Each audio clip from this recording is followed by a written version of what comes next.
कल एक कथा सुनाई थी मैंने आपको छोटी सी, कि अर्जुन जब मछली की आंख में तीर मार रहा था द्रौपदी के साथ शादी करने के लिए, तो भगवान ने कहा पैर जमा कर रखियो, धनुष पकड़ कर रखियो और लक्ष्य साध लियो।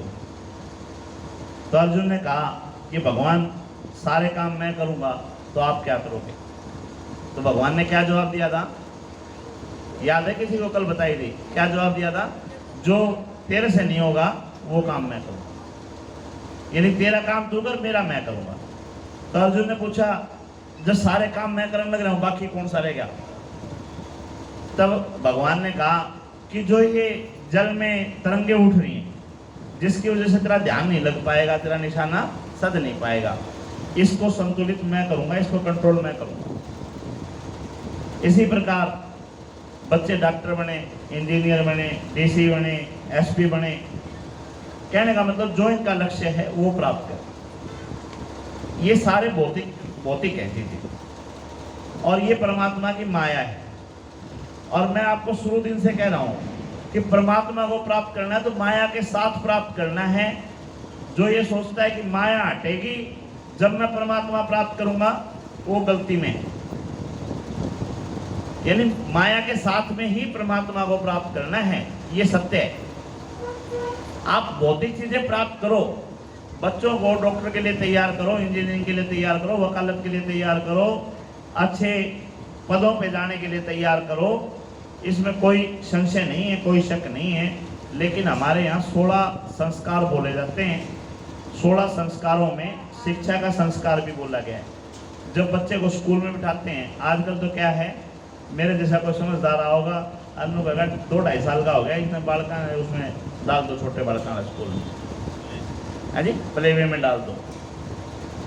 लेकिन पहले 5 साल का बच्चा हो जाता था जब उसको वहाँ लेके जाया करते, तो वो समय भी ठीक था, आज का समय भी ठीक है। दोनों ठीक कैसे हैं? उस समय माताओं के पास समय होता था और माता उसकी पहली शिक्षक कही जाएगी।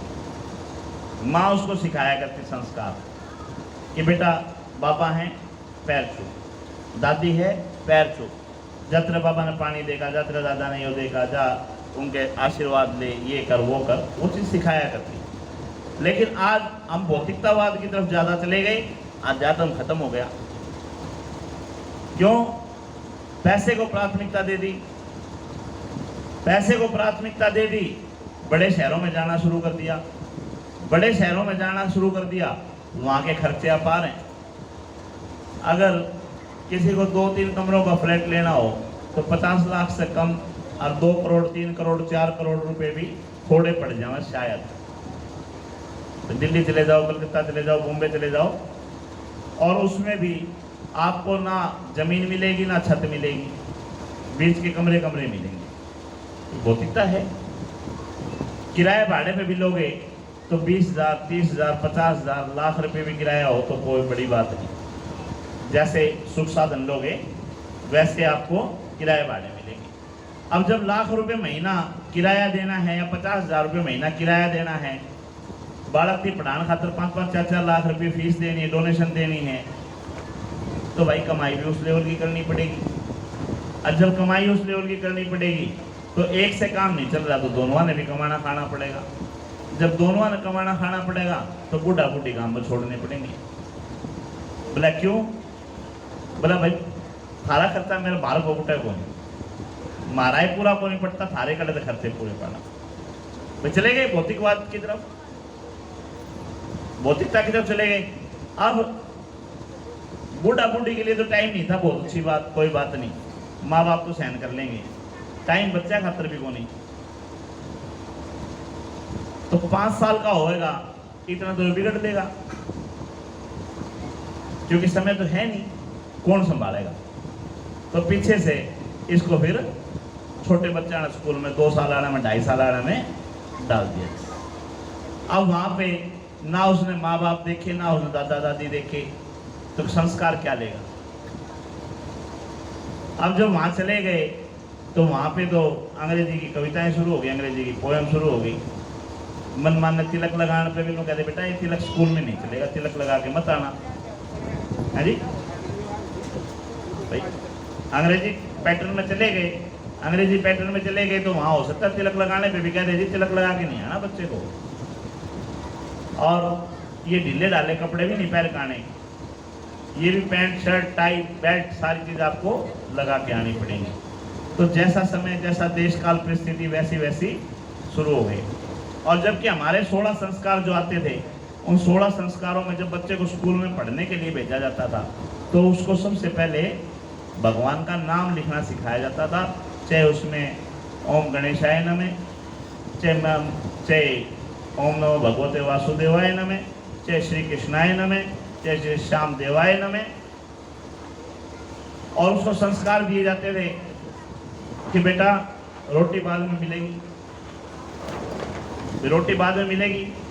जो बुजुर्ग थे वो पहले माला फेरने की कह दिया करते, मारी कैटेगरी में आ गए तो उन्होंने कह दी बोला हाथ जोड़ का पहले भगवान का आके, धीरे धीरे कुछ न कुछ आ रहा है। उससे क्या होगा, होगा क्या उससे, उसके आपका परिवार का एक सदस्य बढ़ गया उसमें, और वो सदस्य बढ़ गया जिसके सामने बालक जाकर अपनी व्यथा रोज कहे, अपनी बात कैसे कहे। नहीं, जितनी भी नई नई मैगजीन आ रही हैं, इन मैगजीनों के अंदर आप उठा के देख लो, सर्वे करवा कर देख लो, जितने भी मेट्रो सिटीज हैं, कलकत्ता, दिल्ली, बम्बई, बड़े शहर हैं, वहां बच्चे अपने आप को अनसेफ समझते हैं। माँ बाप के पास समय नहीं है उनसे बैठ के बात कर सकें, उनकी सुन सकें। और सर्वे ये है, छोटी छोटी उम्र में बच्चा ना हथियार रखने शुरू कर दिए अपने पास और अपने आप को अनसेफ समझते हैं। मरना और मारना दो ही चीज जाने, सहनशीलता नाम की चीज खत्म होती जा रही, और ये आपकी शिक्षा नहीं दे सकती। ये शिक्षा परमात्मा का नाम दे सकता है, परमात्मा को समर्पण दे सकता है। गीता का अध्ययन, गीता का की पुस्तकें घर में रखनी चाहिए, और रखने का मतलब ये नहीं है कि उठाया कुंड में गिर दिया, जिस दिन ठाओ उस दिन तेरा बट्टा दिमक पेज खा गए, अन्नों कह दो भैया तो वह होगी अशुद्ध होगी, इसमें पधरा दो। उसका एक श्लोक, एक पाठ, एक पेज बच्चे से पढ़वाना चाहिए।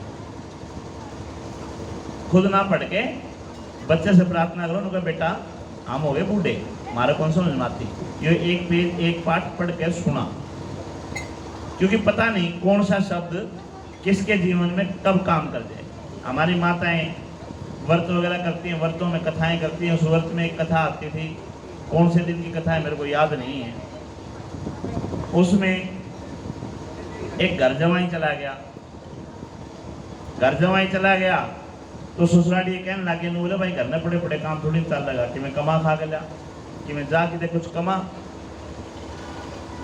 अब उसने एक पत्ते के ऊपर लिख दिया कि पहले सोचो फिर करो। कौन से दिन की कथा है वो आपको याद आ जाएगी। देखो क्यों आप लोग करते हो, मेरे को याद नहीं है, मैं तो मेरी माँ के मुंह से सुनी हुई है। तो जब भी कह रहा हूँ, अगर आप भी अपने बच्चों को ये कथाएं सुनाओगे तो उनके जीवन में कभी ना कभी ये प्रकाश करेंगे। तो बोला उसने पत्ते के ऊपर लिख दिया पहले सोचो फिर करो, और अपने घरवाली से कह दिया नु बोले वो पत्ता बेचा, और नु बोले कोई की में भी कीमत लगावे 2 बार तो नाटना है, 2 बार तो नाटना है। उसकी घरवाली बोले दिमाग खराब हो रहा है, इस पत्ते न कौन तो खरीदेगा, और कोई खरीदा तो भी तना नखरे कर दिए, बोला 2 बार नाट दिए, तीसरी बार दिए। वो लेके चल पड़ी पति का आज्ञा मान के। अब जाके कहने लगी भाई कोई विचार ले लो, कोई विचार ले लो। तो सारे 99 ने तो हाथ खड़े कर दिए, बोले कोड़ दे इस पत्ते का, क्या करेगा। एक कोई सिठानी थी, उसका घरवाला बाहर कमाने गया हुआ था, उसका टाइम पास भी नहीं होया करता, और उसने एक मन में प्रण भी ले रखा था भाई तेरी घड़ी में कोई कुछ भी बेचना आवे तने लेना है। क्यों, हो सकता है उससे उसका घर चलता हो। कोई टमाटर बेचन आया, कोई तरबूज बेचन आया, कोई और कुछ बेचन आया, अगला अपना घर चलाने लग रहा है आजीविका, कुछ न कुछ सोच का आने लग रहा है भाई बेचेगा तो कुछ मिलेगा। तो उसने प्रण ले रखा था कि भाई मैं कोई भी बेचना हो मैं खरीदूंगी। तो उसने उसको बुला लिया, बोला आ बहन।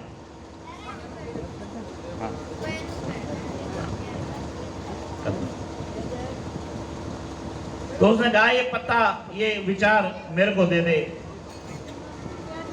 बोली ठीक है। बोली कितने का है? बोले तू कितने देगी? उन्हें सोच साथ के बोली भाई 10 रुपये दे दूंगी। बोला ना। तो बोला 20 ले लिए। बोला ना।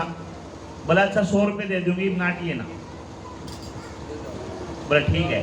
उन्होंने 100 रुपये लिए और राजी होती गई और जाकर अपने घर वाले दे दिए। तो बोले भाई ये 100 रुपये उसने दिए। बोला चलो ठीक है, जो आ गया बढ़िया है। वे टाइम सस्ते रहे होंगे, 100 रुपये बहुत कुछ थे उसके लिए, उसका काफी उसका सहारा लग गया। और एक दिन हुआ वो सेठानी और वो सेठ दोनों उसको ढूंढते हुए उसके घर आए। ढूंढते हुए उसके घर आए तो उसने सोचा महिला ने किसका घराड़ा आया होगा, मेरी घराड़ी ने बेवकूफ बनाकर तो 100 रुपये लिए, 100 रुपये उल्टे दे। अपने अपने विचार होते हैं। दरवाजा खोला, बोला हाँ सेठ जी आओ। तो बोले वो पत्ता तू दे आई थी? बोले हाँ जी वो पत्ता मैं दे आई थी। तो बोला ये ले 500 रुपये और ले इनाम की। अब उसकी आंख खुली कि भाई साकी हो गया, इस पत्ते से 500 रुपये और देने लग रहा है। और वो टाइम रहा होगा जब 50-40 रुपये महीने में कमाया करते। तो बोला सेठ जी की बात हुई, बात बताओ। बोला बात ये हुई, मैं पैसा कमाने के लिए विदेश गया हुआ था और जब तक आया, जब तक मेरा बेटा जवान हो चुका, मैंने पता नहीं। आजकल भी हो रहा है, लोग विदेश में जाते हैं बच्चे, ऐसी कोई बात नहीं, पहले ज्यादा होता था। तो बोला बच्चा जवान हो रहा है, माँ बेटा दोनों सोने लग रहे। जब मैं घर घुसा तो देखते कि मेरी घरवाली के पास ये कौन सुता है, दिमाग खराब हो गया। तो तलवार उठा के मैं दोनों की नाड़ उतार रहा था। अबे सुते की नाड़ उतार दे। उसी समय इस पत्ते के ऊपर नजर पड़ी जिस पे लिखा हुआ था कि पहले सोचो फिर करो। तो बोला फिर दिमाग में आई कि नाड़ तो 2 मिनट पाछा तार दी, पहले कम से कम इस तक बूझे ले। उसने अपनी पत्नी को उठाया और पूछा ये कौन है? जब उसने कहा, बोले आपका ही बेटा है। तो बोला आज तो हमारा परिवार बचा लिया आपके इन विचारों ने, तो हम आपके ऋणी हैं। ये भागवत के अंदर जितने भी विचार हैं, पता नहीं कौन सा विचार आपका जीवन बदल दे, कौन सा विचार कब जीवन बदल दे। हमारे वैद्य जी थे, अभी 31 जनवरी को इस दुनिया को छोड़ गए। उनसे एक दिन बात चल रही, उन्होंने एक किस्सा बताया। बोले रात को 1 बजे फोन आता है किसी का, बोला वैद्य जी आपकी हमारी जयराम जी की। अरे बोला रात में जयराम जी का क्या मतलब भाई? बोला बस जी सवेरा तो आप देखा मोनी, आप तो विदा हो रहे हैं, इस संसार से जा रहे। अब ये परमात्मा की माया कि अगर वो फोन नहीं करते तो शायद पहले ही चले जाता। वैद्य ने कहा भाई जो भी बात है बैठ के बात करांगे, ऐसे डिसीजन नहीं लेते। तो वो समय निकाल दिया वैद्य ने, बातचीत करके उस समय निकाल दिया। आज वैद्य तो इस दुनिया से जा चुके, लेकिन वो परिवार आज भी बसा हुआ है। तो कोई क्षण घड़ी ऐसी होती है जिस समय पता नहीं क्या प्रलय होनी हो, और उस समय ये संतों को दिया गया समय, ये कथाओं को दिया गया समय, ये सुनाई हुई कथाएं बच्चे के पता नहीं कहाँ किस जीवन में कब काम आ जाए। तो इसलिए हमारे को बार बार कथाएं सुननी चाहिए और ये कथाएं अपने बच्चों को सुनाते रहना चाहिए, पता नहीं कब इससे किसका जीवन बदल जाए। ऐसी एक कथा भागवत के अंदर आती है, चित्रकेतु की और माँ पार्वती। सुनी है आपने चित्रकेतु की और माँ पार्वती की कथा? भागवत के अंदर चित्रकेतु की कथा है। महादेव और महादेवी दोनों बैठे हैं, पति पत्नी है, किसी भी तरह बैठे हैं, इस बात से किसको क्या लेना देना है। राजा चित्रकेतु अपने विमान से वहां से जा रहे थे और उनको देख के राजा चित्रकेतु कुटिल मुस्कान से मुस्का दी और मुस्कुरा के महादेव से कह दिया, बोला धन्य हो महादेव, बाबा बन रहे हो, सन्यासी हो, और ये जीवन। महादेव बैठे हैं, उनको देख के जो भी उन्होंने कह दिया। अब माँ जो माया स्वरूपा है, उन्होंने तुरंत चित्रकेतु को श्राप दे दिया। बोले हम पति पत्नी कैसे भी बैठे हों, तेरा पहले नंबर तो हमारे घर में जाकन का मतलब कि, और जाक्या तो इस प्रकार के शब्द बोलने का अर्थ क्या, तो दैत्य योनि में चला जा। अब चित्रकेतु ने हाथ जोड़कर प्रणाम किया और बोला, मां आपका दिया हुआ श्राप मेरे को सिरोधारी है। भाई आपने जो श्राप दिया मैं इसको शायद स्वीकार करता हूं। महादेव भी मुस्कुराते रहे, चित्रकेतु भी मुस्कुराता रहा। तब महादेवी ने पूछा, अरे मैंने तेरे को इतना बड़ा श्राप दे दिया कि तू दैत्य कुल में चला जा, तू राक्षस हो जा, और तू मुस्कुरा रहे, समझ में नहीं आई कथा। तब उन्होंने कहा कि जो कुछ होता है मेरे श्री हरि नारायण की इच्छा से होता है, परमात्मा जो है उनकी इच्छा से होता है। ये जो शब्द मेरे मुंह से निकले ये भी परमात्मा की इच्छा रही होगी, और आपने जो श्राप दिया ये भी परमात्मा की इच्छा रही होगी। कारण ये जब ये कथा गाई जाएगी, जहां ये कथा होगी, तो आदमी बोलते समय 10 बार सोचेगा कि किसके लिए क्यों बोल रहा है, क्या मतलब, तेरा अधिकार क्षेत्र है या नहीं है। अन्यथा हो सकता है लोग इस बात का गलत मतलब है। तो परमात्मा की लीला है, परमात्मा की माया है, जो समझाना होता है, जो कुछ कहना होता है, वो किसी न किसी लीला के वशीभूत होते हैं। और ये संतों की संगति, परमात्मा का भजन, यही कारण है जो श्राप को भी वरदान बना देते हैं।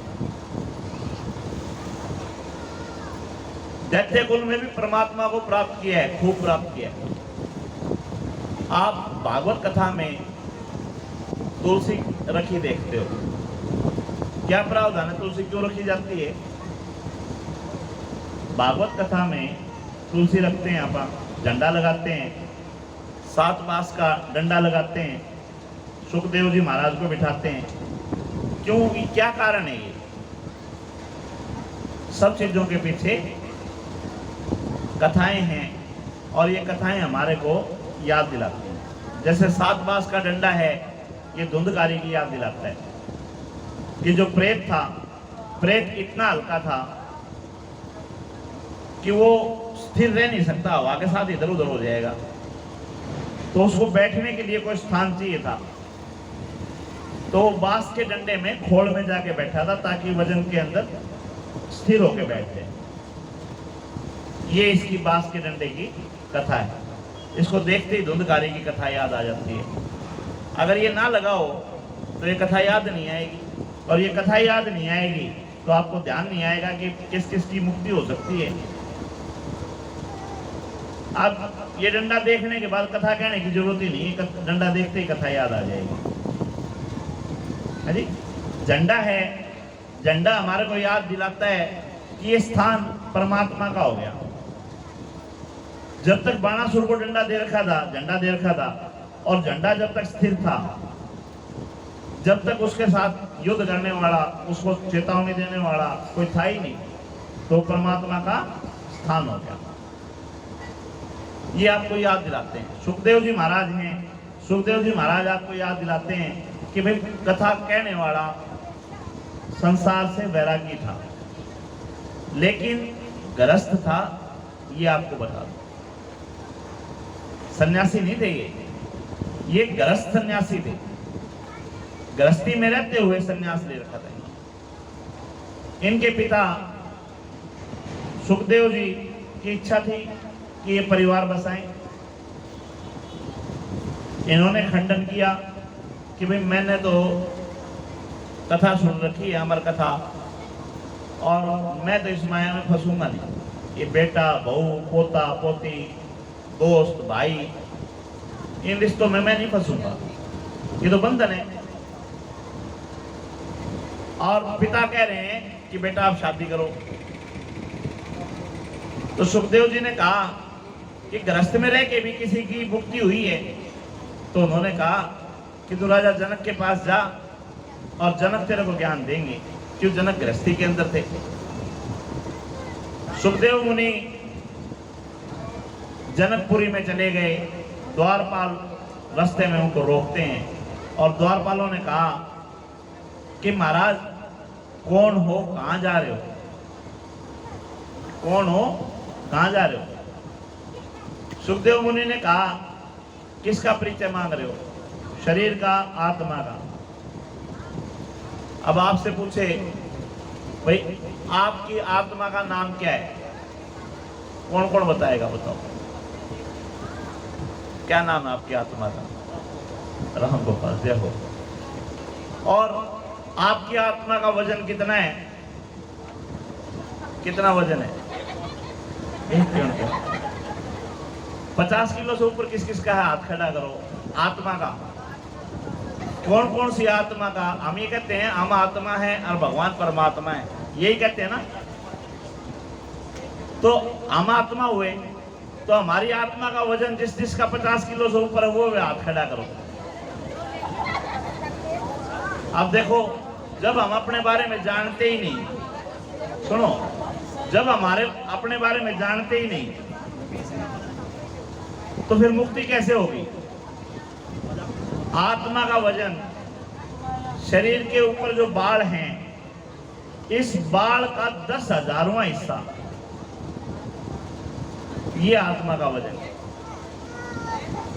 जो शरीर के ऊपर हमारे बाल हैं, इस बाल का 10,000वां हिस्सा, और वो भी कहते हैं अग्रभाग का। अग्रभाग मतलब जो ऊपर से दिखाई दे रहा है ना बाल, जो बाल की नोक कह लो, उस नोक का 10,000वां हिस्सा आपकी आत्मा का वजन है।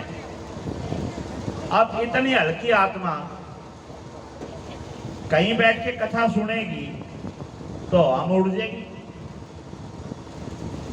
इसलिए ये बांस के अंदर बैठ के सुनी थी उन्होंने, और ये बांस उन्हीं आत्माओं के लिए लगाया जाता है। भाई स्थिर रूप में तो आप बैठे हो, स्थूल रूप में जो सूक्ष्म रूप में आत्माएं हैं वो इस के अंदर बैठे और इस कथा को सुने।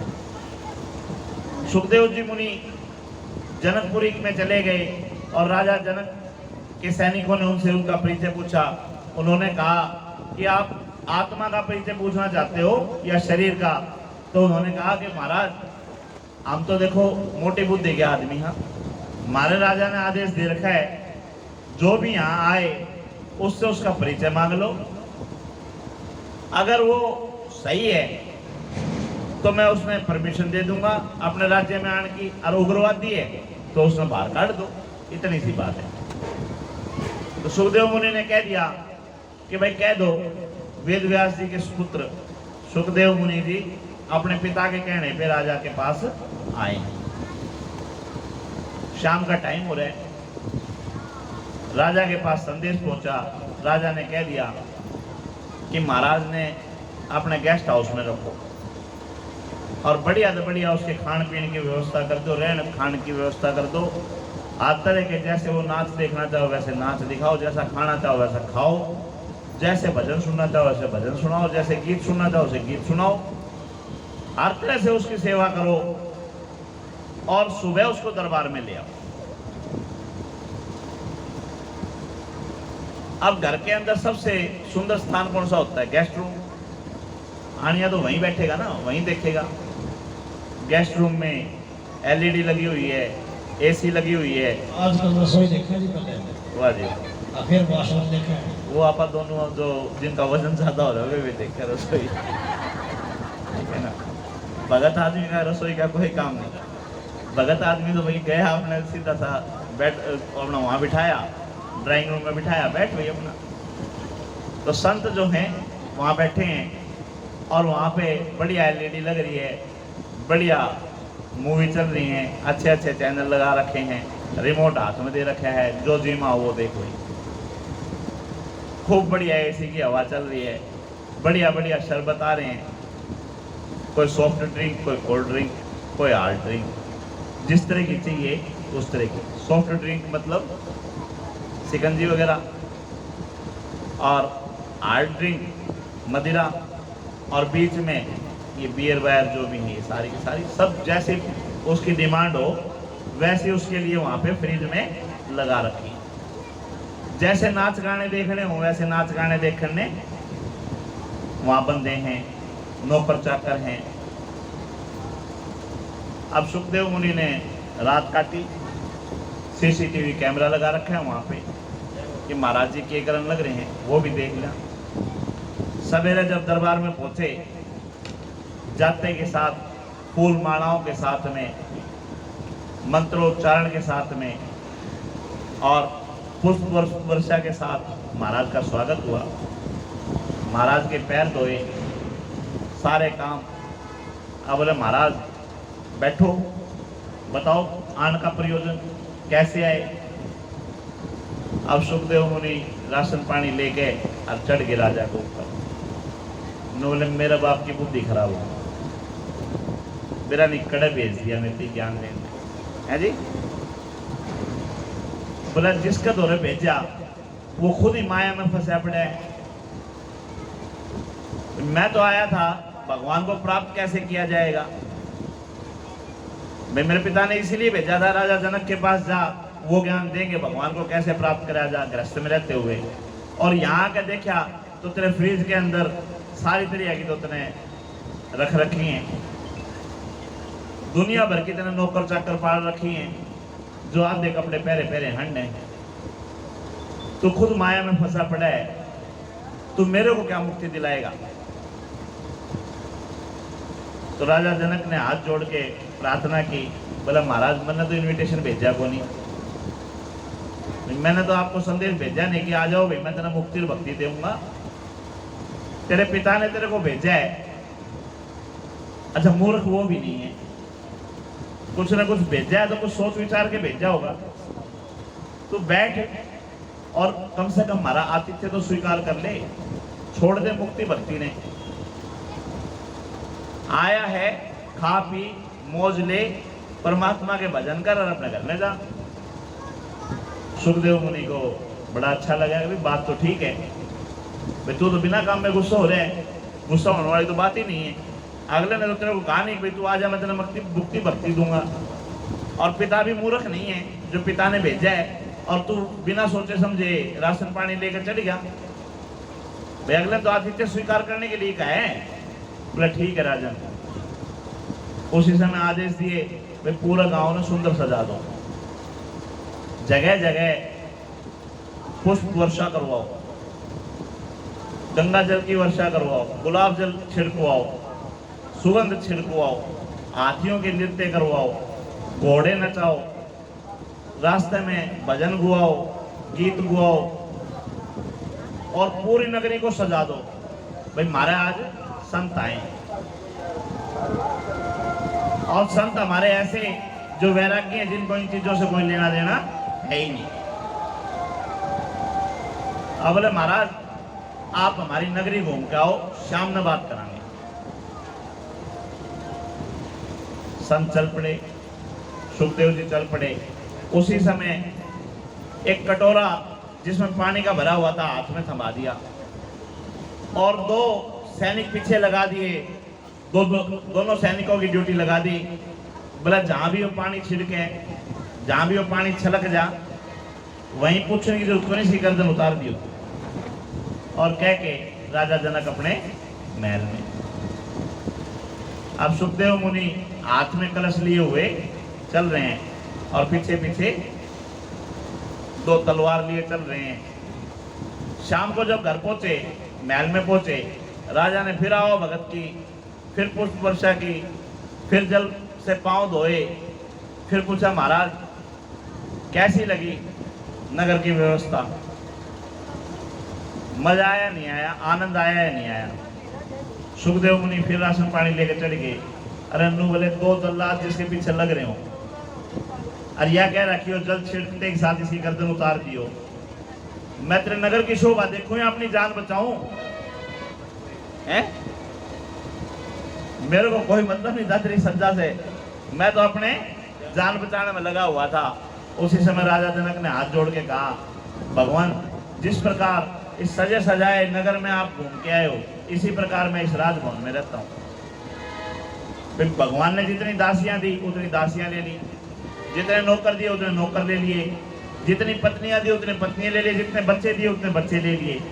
लेकिन इन सब के अंदर रहते हुए भी मैं भगवान को कभी नहीं भूलता। ये ध्यान रखता हूँ कि उसकी तलवार मेरे सिर पे है, जहां मैं गलत हुआ वहीं ये नक्की कर देगा। तो इसी प्रकार मैं अपना जीवन व्यतीत करता हूँ, इसी प्रकार परमात्मा को प्राप्त करता हूँ। सुखदेव मुनि को राजा जनक के यहाँ ग्रस्त में रहते हुए परमात्मा को प्राप्त करने का ज्ञान मिला। बोलो सुखदेव मुनि की, बोलो कृष्ण भगवान की। इधर द्वारका में भी 16,108 रानियां हो चुकी, पटरानियां हो गई। और पहले दिन मैंने आपको बताया था, अहंकार धन का ही नहीं होता, अहंकार गरीबी का भी होता है। हमारे सुदामा जी जो भगवान के भगत हैं, भगवान के मित्र हैं, लेकिन उनको भी अहंकार है कि भाई कि मैं देगा तो खा लूंगा, नहीं देगा तो टाल, मांगन में भी नहीं जाता। और सुशीला भी बार बार कहती रहती थी कि तू चला जा, मांग लिया कि मैं बोला ना आपा नहीं जाऊंगा। भगवान स्वयं सुशीला के घर आए, आके भिक्षा मांगी। सुशीला ने सोचा कि आज भिखारियों के घर में भी भिखारी आ गए, इसका मतलब किसी ने मारती इस लायक सोचा कि ये भी किमें देश के हैं। उसने सारे बर्तन टटोले, उसके घर देने के वो कुछ भी था ही नहीं, क्यों हैंड टू माउथ थे बेचारे, कमा कर ले आओ थे, खा ले थे। और भगवान सीधे आ गए वहां पे, तो उसने मना भी नहीं किया और बर्तन ठा के दिखाने लगी। बोले बाबा दाल भी खत्म, बाबा चावल भी खत्म, बाबा चीनी भी खत्म, बाबा घी भी खत्म, बाबा सुदामा जा रहा है, आने वाला है, आते इतने में दक्षिणा दूंगी। भगवान ने सोचा भाई परीक्षा तो गलत ले ली, भाई गलत वो कर दिया, टॉपिक छेड़ दिया। बोले सुशीला छोड़, तू पानी पिला दे, पानी पिला देगी तेरा भी मान रह जाएगा, मेरा भी मान रह जाएगा। अब सुशीला भागी भागी पानी लेके आई और परमात्मा की माया, वो पानी भी बिखर गया, हाथ से छूट गया। सुशीला फिर उदास हुई, अब देख कितनी अभागी हूं, तेरे घर पे कोई मांगने के लिए आया और तू पानी भी नहीं पिला पा रही। उसने परमात्मा से फिर प्रार्थना करी कि भाई घर आएगा मांग तो रखवा। तब भगवान ने कहा सुशीला तू ऐसा कर, एक वचन दे दे, तू वचन दे देगी तो तेरा भी मान रह जाएगा, मेरा भी मान रह जाएगा, मैं मेरे घर चला जाऊंगा। बोला ठीक है। बोला मांगो महाराज क्या वचन है? बोला वचन ये है कि मैंने सुना है सुदामा द्वारकाधीश का मित्र है। बोले जो सुना तो मैंने भी। और बोला वो आज तक द्वारकाधीश के पास गया नहीं। बोले जी नहीं गया। तो बोला तू ये वचन दे दे, आज सारे काम छोड़ के पहले उसने बोले भेजेगी। सुशीला ने वचन दे दिया कि बोले ठीक है, आज सारे काम छोड़ के आज पहला काम यही करेंगे। सुदामा जी शाम को आए, भगवान का भजन किया, भगवान को प्रसाद लगाया, बैठे और बैठते सुशीला ने बात रख दी।